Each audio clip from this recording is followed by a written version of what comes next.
ज्ञानी, मैं राजकुमार बोल रहा हूं। तो ज्ञानी ध्यान से सुनो, जहां आग होती है वहां तो धुआं जरूर निकलता है। तर मैं तेच बोलतोय निळू बोल्या तुम्हाला, बघत राहा पडद्यामागचं राजकारण।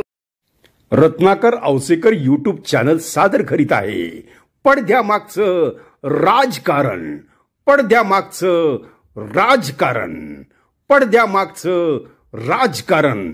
रत्नाकर औसेकर आवाजांचा बादशाह सादर करीत आहे। आणि मित्रांनो, संतोष देशमुखची हत्या जोपर्यंत ह्या गुन्हेगारांना शिक्षा होत नाही, जोपर्यंत ह्याच्यातला मास्टर माइंड सापडत नाही आणि जोपर्यंत हे लोक फासावर जाणार नाही, तोपर्यंत आम्ही आमचं चॅनल हा विषय सोडणार नाही, हे लक्षात ठेवा मित्रांनो। आणि मित्रांनो, गेले 2 दिवस महाराष्ट्राची लॉन्ड्री झालेली आहे। आता तुम्ही म्हणता लॉन्ड्री शब्द कुठून आला? कारण धनंजय मुंडे हे हत्या प्रकरणात दोषी आहेत का नाही माहित नाही, आणि त्यांचा हस्तक्षेप असेल असं कोणालाही वाटत नाही, आणि नाही सुद्धा असं एक सर्वसाधारण सर्वांचं मत आहे। 14 करोड जनता म्हणते की धनंजय मुंडे त्यात दोषी आहेत, असं कोणी म्हणलेलं नाही 14 करोड जनतेपैकी। पण ज्या गुन्हेगारांनी हे कृत्य केलं त्या गुन्हेगारांना पाठीशी घालणारे धनंजय मुंडेचे कार्यकर्ते आहेत, हा आरोप धनंजय मुंडेवर आहे मित्रांनो। इथं गफलत व्हायला लागली आहे, कारण धनंजय मुंडे दोषी आहेत असं म्हणाला कोण? कोणीही म्हणालेलं नाही। आणि सर्वात महत्वाचं काय झालेलं मित्रांनो, आपण पाहिलेलं आहे, एक डाग, एक धब्बा, एक निशाण, कुठंतरी ह्याचं हत्येचं खापर, कुठंतरी यांचे कार्यकर्ते म्हणून हा ठपका, हा धनंजय मुंडेंच्या कपड्यात डाग पडलेला आहे। आणि आता एक लक्षात ठेवा, डाग पडला धनंजय मुंडेंच्या कपड्यावर, आणि काल पंकजाताईंनी विधान केलं की म्हणे अहो काय राजकारण, म्हणे गढूळ पाण्यात कपडे धुतल्यासारखं आहे। मग या राजकारणाच्या गढूळ पाण्यामध्ये हे डाग पडलेले कपडे धुण्याचं काम पंकजाताईंनी केलं का? पंकजाताईंचं मौन आहे, पंकजाताई काहीच बोलत नाहीत, नो कमेंट्स। का पंकजाताईंना यापूर्वी झालेल्या सर्व राजकारणाचं उत्तर काढायचंय का? पंकजाताईंच्या मनामध्ये मला बीडचा पालकमंत्री होऊ दिलं नाही याची खंत आहे का? पंकजाताईंचा झालेला पराभव हा पंकजाताईंच्या जिवारी लागलेला आहे का? गोपीनाथराव मुंडेंच्या पश्चात पंकजाताईंची झालेली वाताहात या संपूर्ण महाराष्ट्रानं बघितलेली मित्रांनो। जलबिन मछली ज्या पद्धतीनं तळमळते त्या पद्धतीनं पंकजाताई या गेली 5 वर्ष या राजकारणामध्ये कधी कधी व्यथित होऊन त्या विधान करत होत्या की मी लढवया, मी लढणार, माझ्यावर अन्याय होतोय। वारंवार त्यांना कित्येक वेळा तिकीट नाकारण्यात आली। पंकजाताईंचं खच्चीकरण देवेंद्र फडणवीस करतात का अशी शंका महाराष्ट्राच्या लोकांच्या मनामध्ये निर्माण झाली की भाजप पंकजाताईंना टार्गेट करताय का? पंकजाताईंवर झालेले चिक्की घोटाळा, पंकजाताईंवर झालेला आरोप म्हणून कुठेतरी पंकजाताईंना शिक्षा म्हणून भारतीय जनता पार्टी कुठेतरी टार्गेट म्हणून पंकजाताईंना कॉर्नर केलंय का? अशी चर्चा या महाराष्ट्राच्या राजकारणात सुरू झाली मित्रांनो।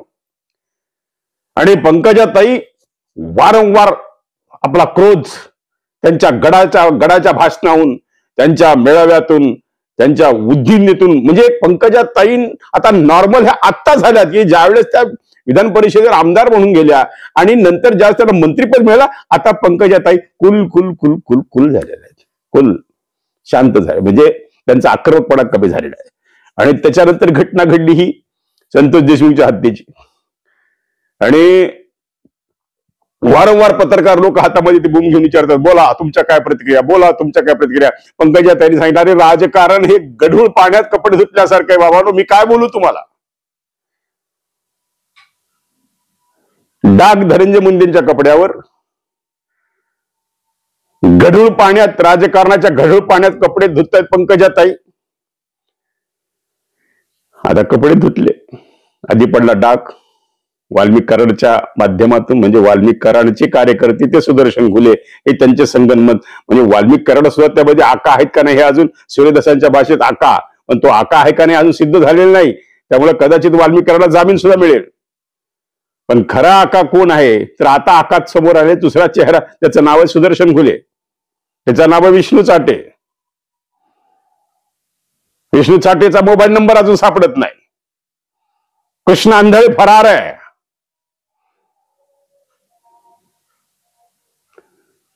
आणि म्हणून या सर्व पार्श्वभूमीवर त्यात नामदेव शास्त्री महंत, भगवानगडचे महंत, त्यांनी केलेलं विधान, आणि शास्त्रीजींना तर प्रणाम केला पाहिजे. शास्त्रीजी, आपण पंकजाताईंनी गढूळ पाण्यात राजकारणात धुवून आणलेले धनुभाऊचे कपडे, आधी त्यांनी सांगितलं की स्वच्छेत म्हणले, त्याला काय अगदी छान धुतले पंकजाताईंनी. आणि पुन्हा त्या कपड्यांना इस्त्री करण्याचं काम जर कोणी केलं तर नामदेव शास्त्रींनी केलं. म्हणजे याचा अर्थ जरा समजून घ्या की त्यांनी अगोदर विधान एक केलं, नंतर त्यांची भूमिका दुसऱ्या दिवशी बदल, जास्त मीडिया ट्रोल व्हायला लागला. त्यांनी सांगितले की मीडिया ट्रोल का करतो, कारण मीडिया हा ज्ञानी नाही. ज्ञानाचं गुत्त काय फक्त या साधू संत महंतांनाच दिलेलं आहे का मित्रांनो?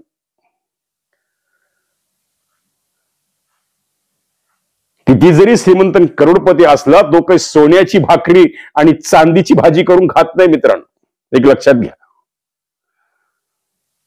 किती जरी धनवान असला तरी त्याला सुद्धा खायला बटाट्याची भाजी आणि गव्हाची चपाती लागते. हे माणसाचं शरीर आहे, हे माणसाचं शरीर आहे. सगळे माणसं, सगळं काही, किती जरी धनवान, किती जरी करोडपती असला, कोण सोबत घेऊन गेलेलं आहे? कुणीही. फक्त एक भौतिक सुख आहे, आणि या भौतिक सुखाच्या माग हे सगळं अर्थकारणी चक्र आणि समाज जीवन आणि त्यांचं राहणीमान सुरू झालेलं मित्रांनो.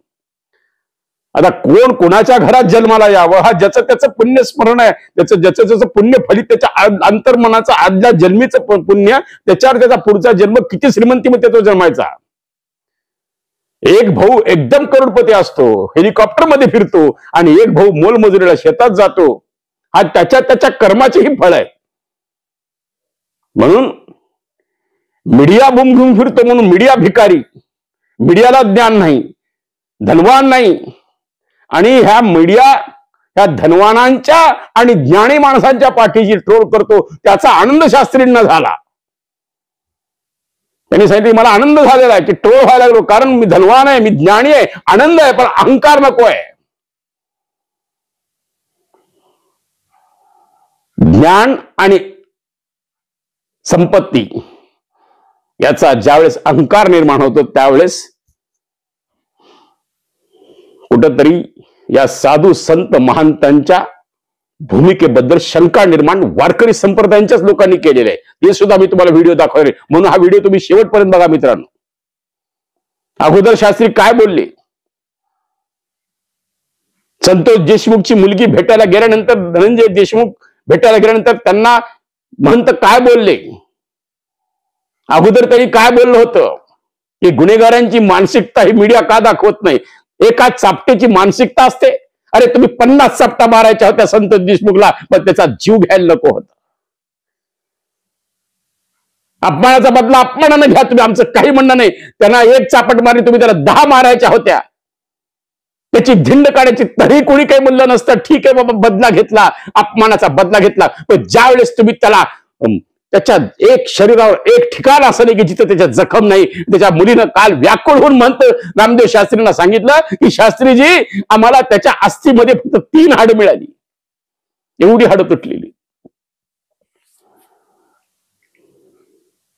आणि धनंजय मुंडेंचं सलाईन मधून आलेलं रक्त बघून शास्त्री व्याकुळ झाले की त्यांना आता काय करावं काय समजत नव्हतं. असे म्हणत व्याकुळ होऊन म्हणले की मला ते रक्त पाहावं नाही. धनंजय मुंडेंच्या डोळ्यातले करुणाभाव मला पाहावाल नाही, म्हणून त्यांना करुणा निर्माण झाली आणि त्यांना एक ज्ञान झालं की धनंजय मुंडे एक खूप सोसले, खूप भोगले. हो महंतजी, धनंजय मुंडेंनी खूप यातना भोगल्यात, अत्यंत यातना भोगल्यात.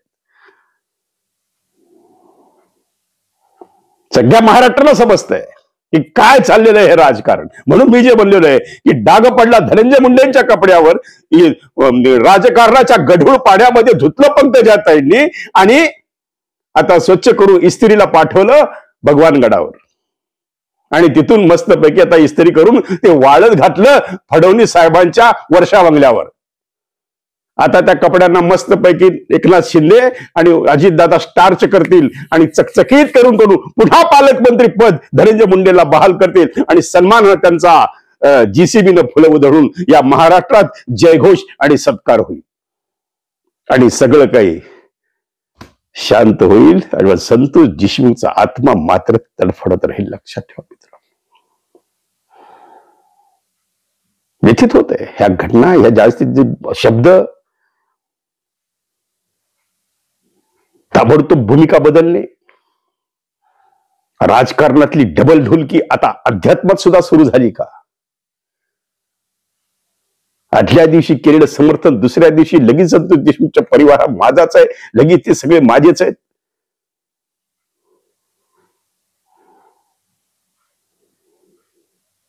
पुन्हा ह्याला जातीवादी रंग, संप्रदाय दुखावला, समाज दुखावला. समाज आला कुठे इथं?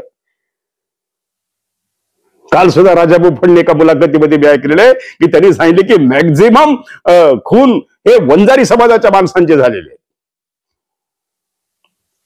त्याच्यात मराठा वंजारी वाद आलाच कुठं? इथं ही वृत्ती, ही लढाई ही व्यक्तीच्या विरोधात नाही, तर ही लढाई प्रवृत्तीच्या विरोधात आहे मित्रांनो. आणि म्हणून या लढाईत महाराष्ट्रातल्या 14 करोड जनतेचा आता अस्मितेचा विषय झाला की संतोष देशमुखच्या हत्येच्या मारेकऱ्यांना शिक्षा कधी होणार.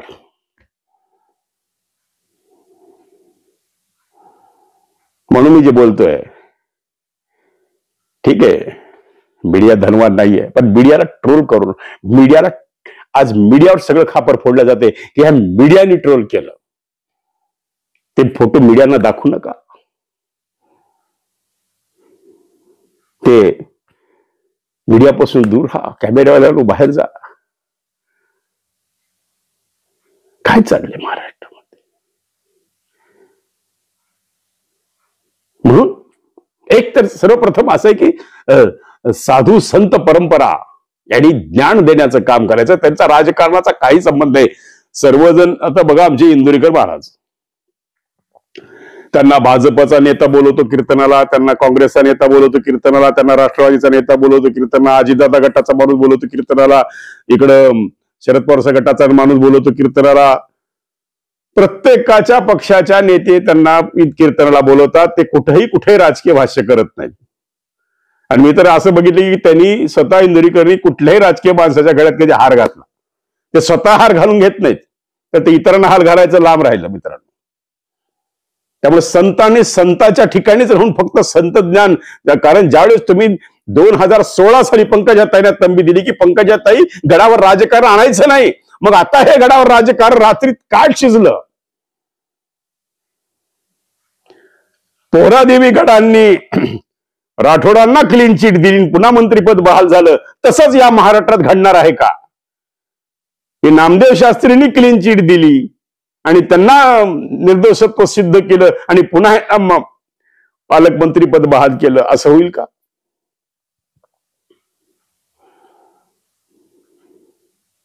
कारण न्याय व्यवस्था,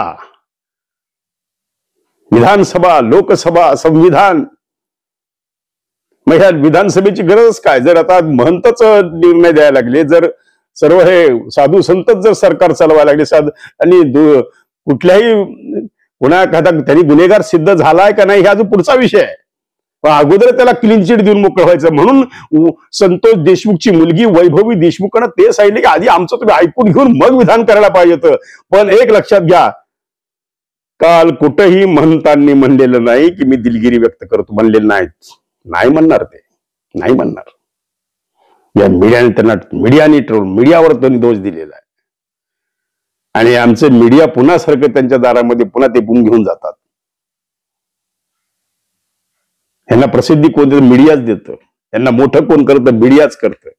मीडियामध्ये एवढी ताकद आहे की मीडिया एखाद्या हिरवळीवरच्या माणसाला सिंहासनावर नेऊन बसवतो आणि सिंहासनावरच्या माणसाला हिरवळीवर आणून बसवतो. एवढी ताकद या लोकशाहीच्या तिसऱ्या आधारस्तंभामध्ये, त्याचं नाव आहे मीडिया, त्याचं नाव आहे लोकशाही. हा डॉक्टर बाबासाहेब आंबेडकरांनी संविधानामध्ये घटनेतला अधिकार दिलेला लोकशाहीचा. महंतांचं सुद्धा काल एक वाक्य मला जरूर पटलेलं आहे, त्याबद्दल मी त्याला धन्यवाद देतो. त्यांनी सांगितले की ते माझं व्यक्तिगत स्वातंत्र्य होतं, ते माझं स्वातंत्र्य तुम्ही कसं हिरवून घेऊ शकता? होय, मी दिला पाठिंबा. काय करणार आहे तुम्ही? काय करणार आहे मीडिया? काहीच करू शकत नाही मीडिया. मित्रांनो, आता मी तुम्हाला व्हिडिओ दाखवणार आहे, व्हिडिओ तुम्ही शेवटपर्यंत बघा, आणि या व्हिडिओतून कशी डबल ढोलकी वाजलेली आहे, कशी भूमिका एका रात्रीत बदललेली आहे, हे तुम्हाला त्यांच्या वाक्यातून दिसायला लागेल.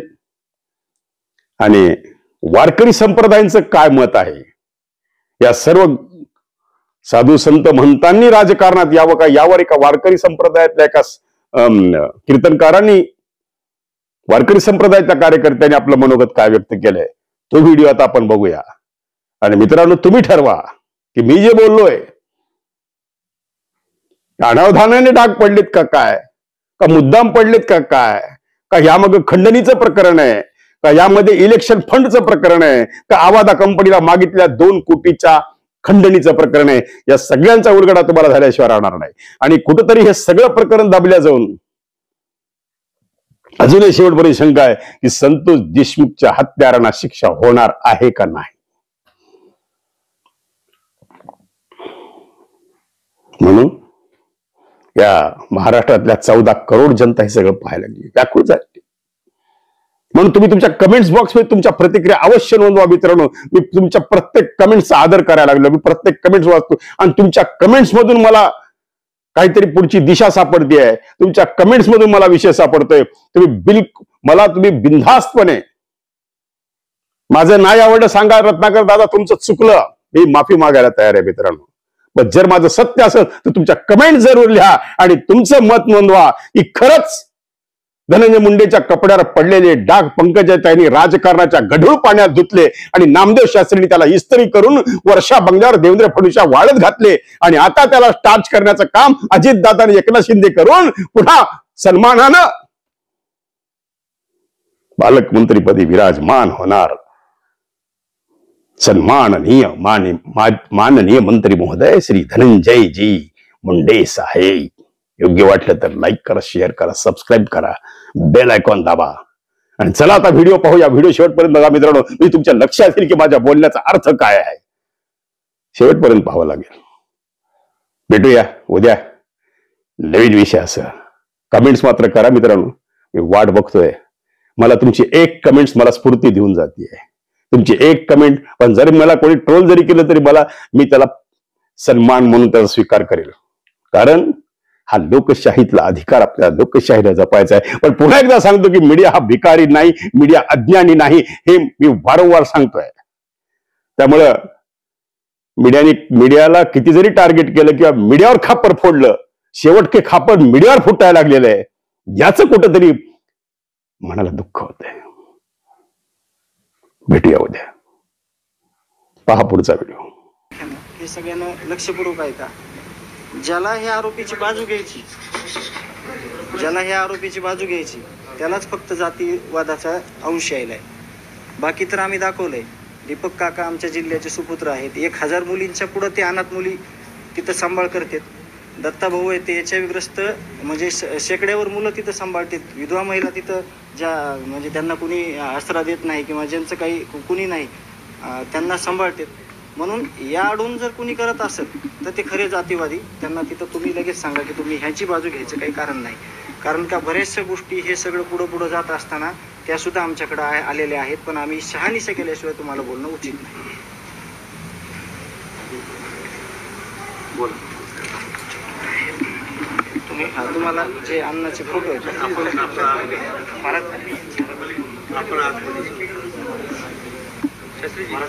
असं आहे की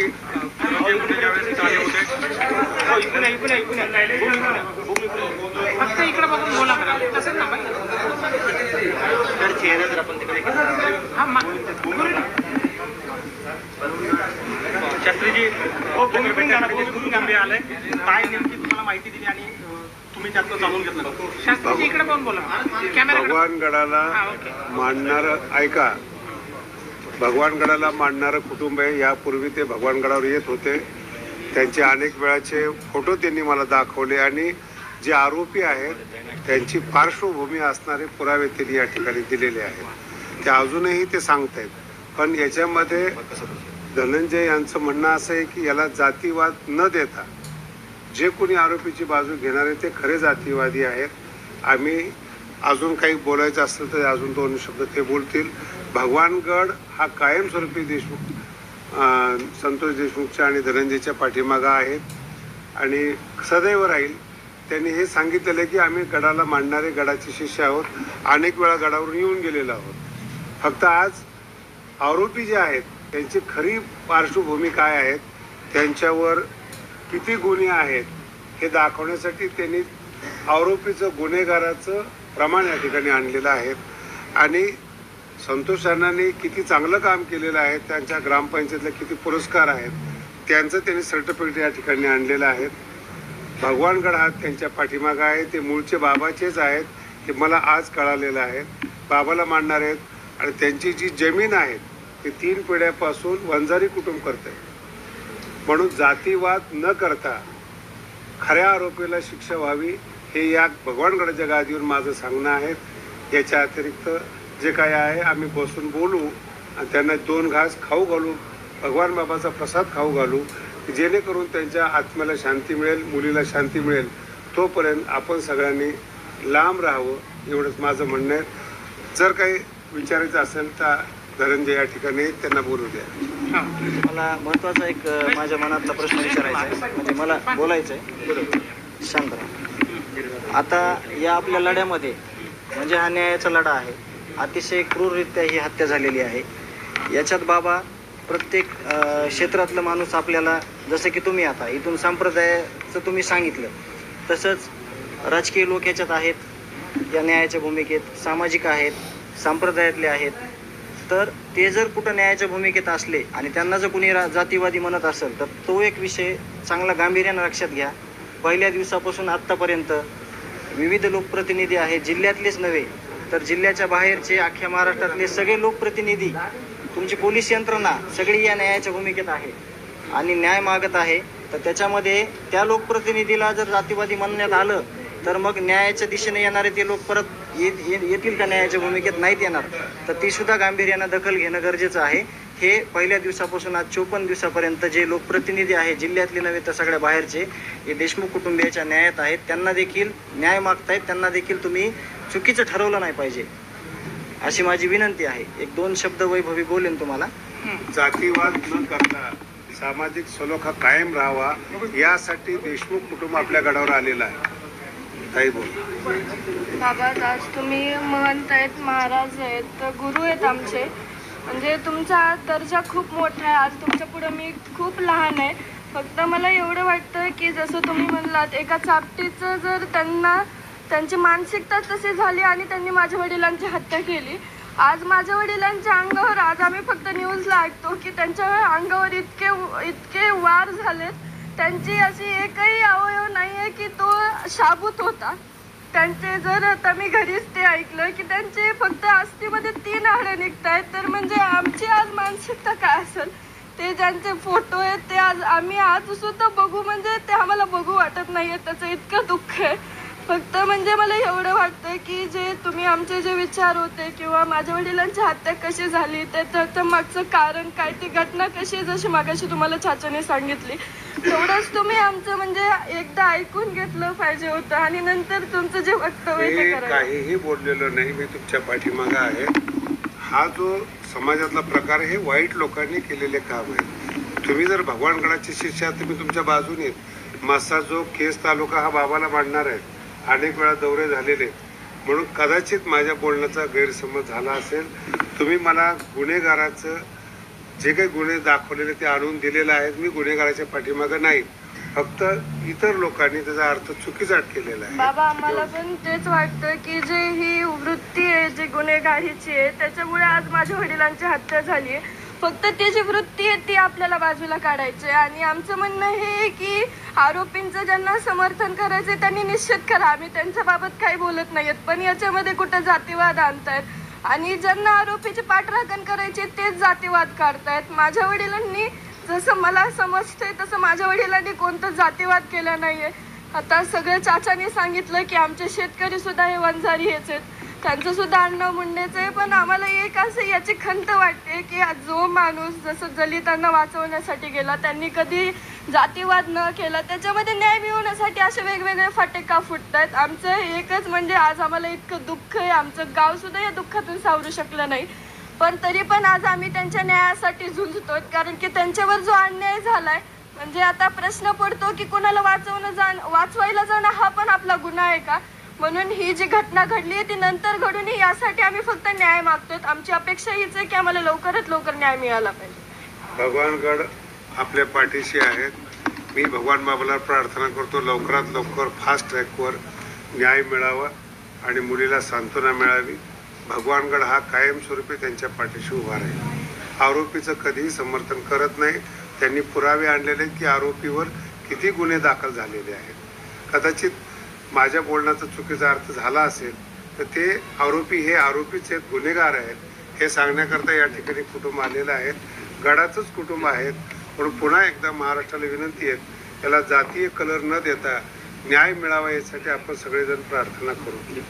भगवान बाबा महाराजांनी या संदर्भात जी समजा अमानुष हत्या झाली, मारहाण झाली, म्हणजे काही इथं फोटो येतं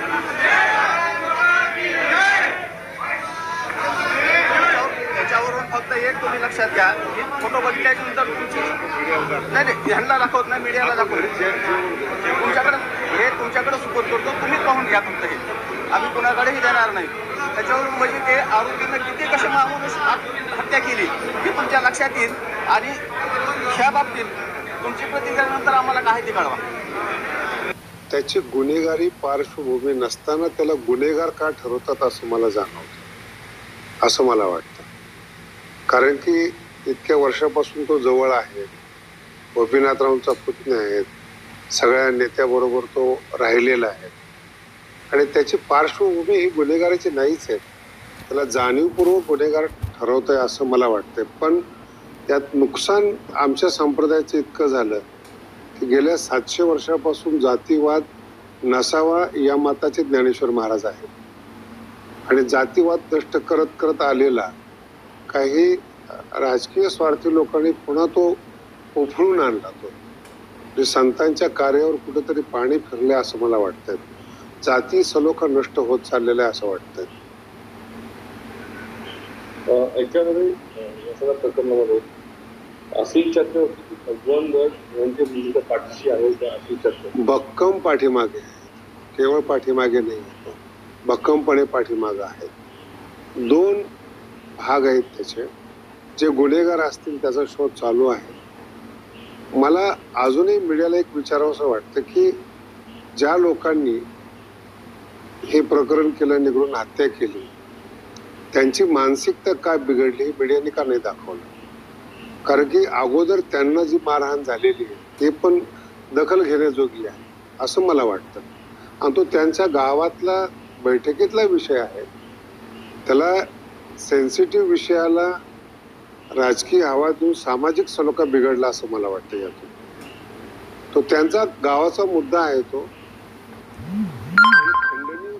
काही नेते नाहीत ना ज्याच्यावर मीडिया आज आक्षेप करतो. गेल्या 53 दिवस झाले तुम्ही मीडिया ट्रायल चालवलेत.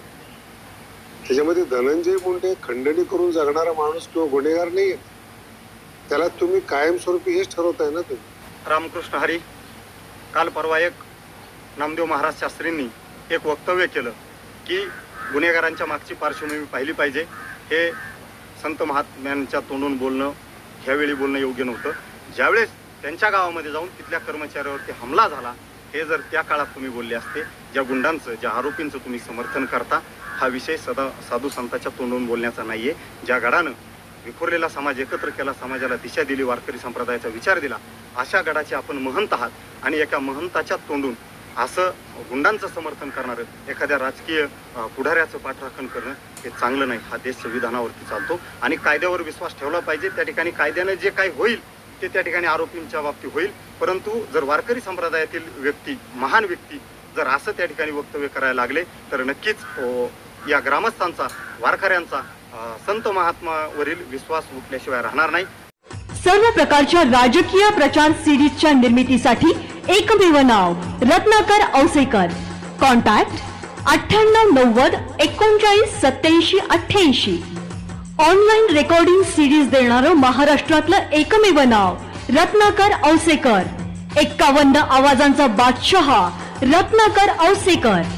कॉन्टॅक्ट 9890 39 87 88. आवाजाचा बादशहा रत्नाकर औसेकर यांच्या YouTube चॅनलला लाईक करा, सबस्क्राईब करा आणि आपापल्या ग्रुपवर शेअर करा. चला आपल्या मोबाईलवर सर्वप्रथम आमचा कार्यक्रम मिळवण्यासाठी सहकार्य करा. Ratnakar Ausekar YouTube channel.